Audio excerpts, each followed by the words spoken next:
샬롬! 하나님의 인도하심을 따라 현재 GCTC 43기로 간사 훈련을 받고 있는 성남지구 출신 백시연 훈련생 간사입니다. 저는 그리스도의 사랑으로 어려움에 처한 지구촌 사람들의 삶을 회복시키고 산 소망을 품게 하여 차세대 지도자들을 키워나가고 있는 개인 코리아에 지원하여 훈련을 받고 있습니다.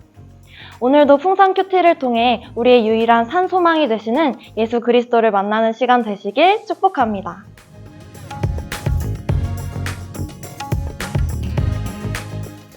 오늘의 본문인 역대하 3장에서부터는 기다리고 고대하던 이스라엘의 성전 건축이 시작됩니다. 여러분도 아시다시피 이 성전은 솔로몬의 아버지였던 다윗 왕으로부터 준비되어 왔습니다. 하나님께서는 다윗을 성전 건축을 위해 준비하는 자로 사용하셨고 솔로몬은 성전을 실제로 건축하는 자로 세우셨습니다. 저는 오늘의 본문을 3가지 포인트를 중심으로 여러분과 나누고 싶습니다. 첫째는 성전이 세워진 곳입니다. 1절 말씀을 보면 이 성전은 예루살렘 모리아산의 오르난의 타작마당에 지어졌습니다. 모리아산이 어떤 곳인지 기억하시는 분들도 계실 텐데요. 이곳은 바로 아브라함이 하나밖에 없는 아들인 이삭을 바치려고 했던 장소입니다. 또한 하나님 앞에 속죄를 위한 희생 제사를 드렸던 오르난의 타작마당이 있던 곳이기도 합니다. 하나님께서는 아브라함과 다윗에게 나타나셨고 언약을 세우셨던 것을 기억하심으로 그들과 만났던 그 자리 위에 성전을 짓도록 하셨습니다. 또한 하나님은 아브라함과 다윗에 이어 예수 그리스도를 통해 그 언약이 성취되도록 하셨습니다. 저는 언약 위에 세워진 이스라엘의 성전을 바라보며 하나님의 신실하심을 바라보게 되었습니다. 또한 이스라엘 백성들을 구원하시기 위한 큰 그림을 바라보며 크신 사랑에 감격했습니다. 두 번째 포인트는 성전의 지성소입니다. 지성소는 성전의 중심으로 하나님의 궤를 모신 곳입니다. 즉 하나님을 만날 수 있는 장소입니다. 과거에 하나님을 만나는 일은 대제사장을 통해서만 가능했습니다. 하지만 지금 우리는 예수 그리스도의 보혈의 피를 통해 하나님께로 나아갈 수 있게 되었습니다. 이전에는 성소와 지성소 사이를 구별하는 휘장문이 있었지만 예수 그리스도의 대속하심으로 이 휘장은 찢어졌고 스스로 주님께 갈 수 없었던 우리가 주님께로 나아갈 수 있게 되었습니다. 이를 통해 하나님의 신실하심과 소망 되신 예수 그리스도를 바라보게 됩니다.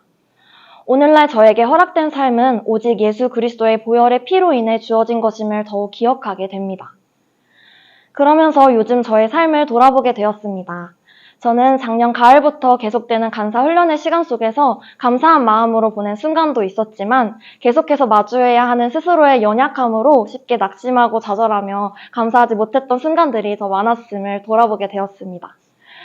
제가 처음 간사의 삶을 결단하게 된 것이 나로 인한 것이 결코 아니었음에도 불구하고 어느새 그 사실을 잊은 채 나 자신이 기준이 되어 내 힘을 의지하며 크신 주님을 바라보지 못했던 것 같습니다.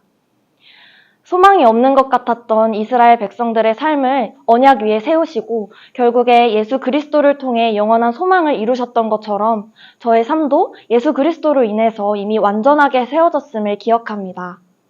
나로 인한 것이 아닌 주님의 은혜로 지금 이곳에 서 있다는 것을 기억하기 원합니다. 우리의 유일한 소망 되신 예수 그리스도만을 더욱 의지함으로 그 능력을 구하며 믿음의 기초를 더욱 견고하게 다지는 시간으로 남은 훈련의 시간을 세워주실 것을 기대합니다. 셋째로 17절에서는 성전 앞에 세워진 두 기둥에 대해서 이야기합니다. 두 기둥의 이름은 각각 야긴과 보아스였습니다. 이 성전은 하나님이 세우셨으며 하나님께 능력이 있다는 뜻이라고 합니다. 즉, 이 두 기둥을 통해 그들은 하나님, 이 성전은 오직 하나님께서 세우셨으며 하나님만이 능력이 되십니다. 라고 감사를 고백하고 있는 것입니다. 우리도 이러한 고백을 하기 원합니다. 고린도전서 6장 19절에서 20절 말씀에서는 우리의 몸은 하나님의 성전이라고 말합니다. 우리 삶의 주인은 오직 하나님이십니다. 혹시 여러분에게도 진정한 주인 되신 주님을 바라보지 못하게 하는 것들이 있나요? 저와 같이 스스로의 연약함으로 인한 것일 수도 있고 또는 주님보다 더 의지하게 되는 어떠한 우상이 될 수도 있을 것입니다. 오늘 말씀을 통해 묵상했던 것처럼 우리 삶의 진정한 기초를 세우시고 우리 삶의 중심 되시며 우리의 모든 능력 되신 주님을 우리가 기억하기 원합니다. 오늘 하루 오직 그리스도의 보혈의 피로 우리를 온전히 세우신 하나님을 바라보기 원합니다. 그것을 의지하며 매 순간 주님께 영광 올려드리는 우리가 되기를 소망합니다. 내가 주인이 된 것처럼 여겨왔던 교만함을 내려놓고 야긴과 보아스의 하나님을 마음에 새깁시다. 우리의 삶은 이미 하나님께서 세우셨고 오늘을 사는 우리에게는 오직 하나님만이 능력 되십니다. 이것을 기억함으로 오늘을 살아내시기를 마음 다해 축복합니다. 샬롬.